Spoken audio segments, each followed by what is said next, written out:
Hello, welcome to Atari Series 7, and today I'm reviewing this, which is the Batman v Superman Dawn of Justice Grapnel Blast Batman.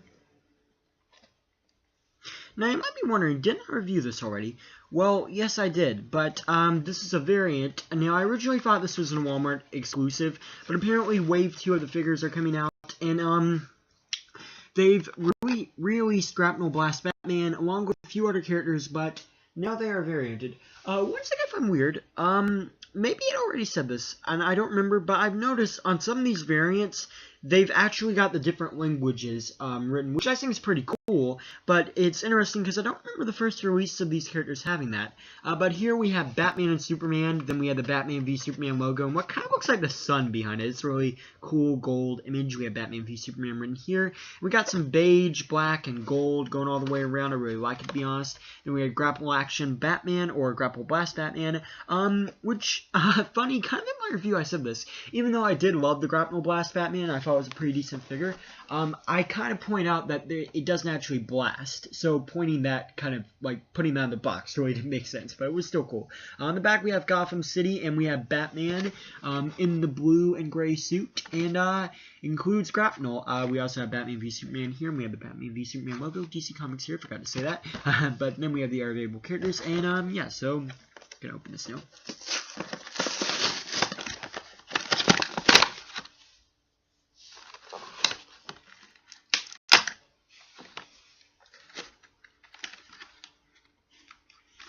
So these are kind of hard to slide out, really.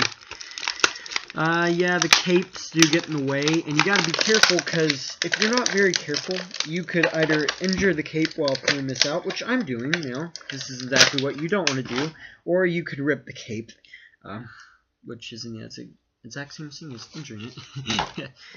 Yeah. So it's essentially the same figure, only instead it's blue and I would say more darker gray. Basically, it's a comic Batman.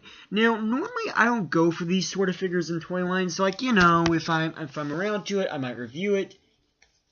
It just depends, but really, I'm not really into kind of like these kind of figures. But the one thing I like about the Batman v Superman line, they're not doing things like, I mean, this is an actual figure, but like Jetpack Iron Man, like, or not Jetpack, but what's a Parachute Iron Man? Like, that's not a real figure, but I can see Hasbro making that. That would be pointless.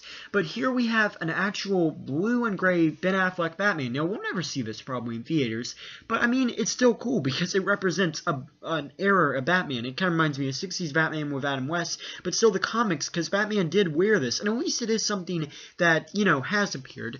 And so as you can see, he does have the blue cowl, he has a blue cape, which I think is awesome, and he has a gold all the way around belt, which is pretty cool. I don't know if I did the detail on the last time, but I have to say the pockets and just the belt itself is really cool. He also has the blue kind of like underwear thing, which was a really weird add-on to the costume, and I'm not sure why they actually wrote that in at first, but I think that they've done it nicely here so it doesn't really look weird, which is kind of cool. He also has more of a darker gray on the suit, and the Bat logo is awesome. I love the new Bat logo. And then he has blue shoes. He also does have blue gloves and the blue bat wings, which are pretty cool. So as you can see them, more of like an up-close shot so the cape doesn't get in the way. But yeah, I really do love this, to be honest.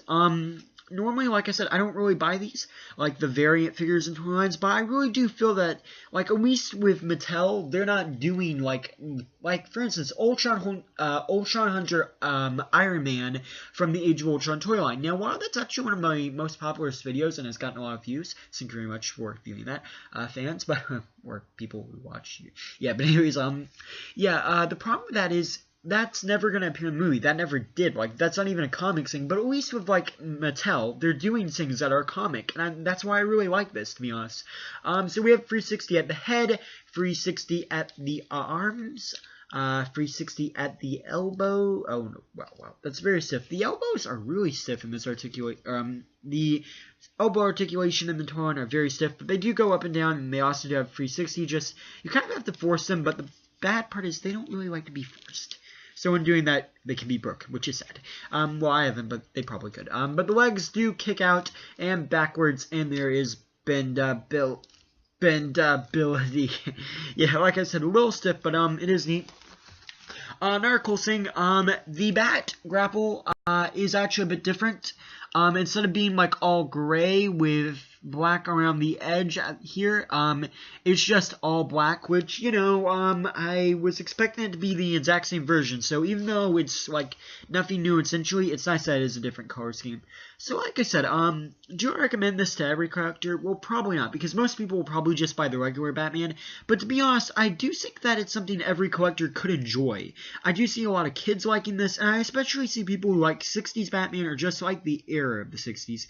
Because it's kind of like the Arkham skins of the 60s Batman, and just like, you know, how they do, like, they release different skins on Batman in the video games, and it kind of reminds me of that. And then sometimes in Multiverse Line, they make toys of those, and it just really reminds me of that, and I think it's pretty cool, to be honest.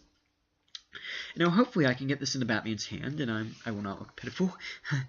Almost had to break his fingers off just to get that in, which is sad. But as you can see, Batman can hold it. It does look pretty cool. Like I said in my previous video, calling it Grapnel Blast Batman was a little weird, as it doesn't blast. But, yeah, I do think that is neat. I think kids will have to watch out for the cape. But in all honesty, this might be my favorite Batman from the entire Batman v Superman toy line, and it's not even in the movie, but I think it's really awesome. Thanks for watching. Please rate, like, and subscribe.